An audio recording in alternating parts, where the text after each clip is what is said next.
I'm Jack Frank with Oklahoma Memories. Let's see, St. Louis has the Arch, San Francisco has the Golden Gate Bridge, and Tulsa has the Golden Driller. It is an icon after all, but did you know in years past the Golden Driller had other poses? We'll have more on that after this. Oklahoma Memories, brought to you by Economy Hearing Aid Centers of Oklahoma. Hi folks, George Tomic. In today's market, it's confusing which hearing aid is best. Wouldn't it be great to have all the hearing aids in one place to compare? Well, now you can. At Economy, we have practically every major brand available. So you know you can get the instrument that is best for you and at absolutely the lowest price in the state. Economy is a company that operates with integrity and serves Oklahoma with honesty and the care you deserve. Call today for the great sale going on right now. Economy Hearing Aid Centers, the name you can trust.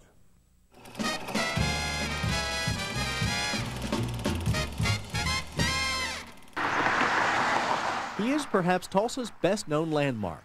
And thanks to Rick Corey of KRMG Radio, who spent 3 days in May painting him, the driller is actually golden again.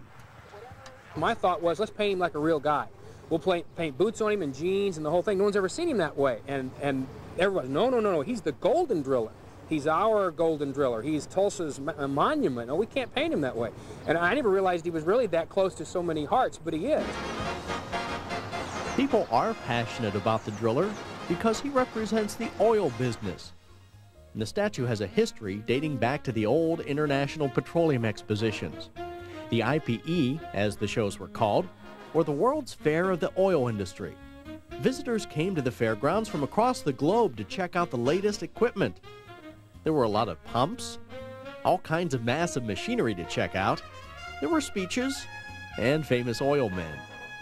Whenever these shows were going on, it was like Las Vegas on the fairgrounds. It was entertainment. Radio salesman Jim Clark, who grew up in Tulsa, went to the IPEs back in the 50s.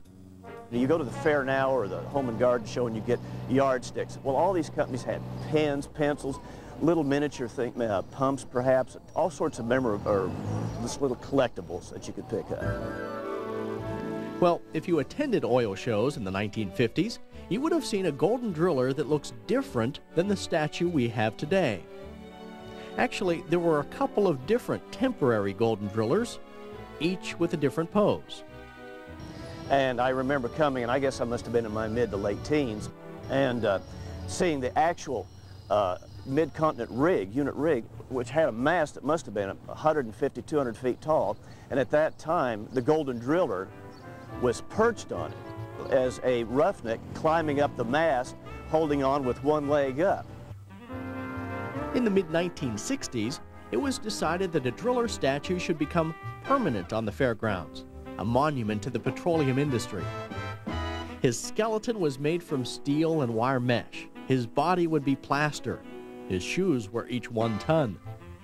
The 75-foot man was finished in time for the May 1966 IPE, and he has stood there ever since. And since I'm a midtown person, I come by here frequently, and I have seen people taking pictures of their family in front of the Golden Driller here. So I think that's kind of interesting. So I guess it's a Tulsa icon to some extent. The fairgrounds doesn't host international petroleum expositions anymore, but the driller at the entrance is a tall reminder that Tulsa was once oil capital of the world. I'm Jack Frank with Oklahoma Memories.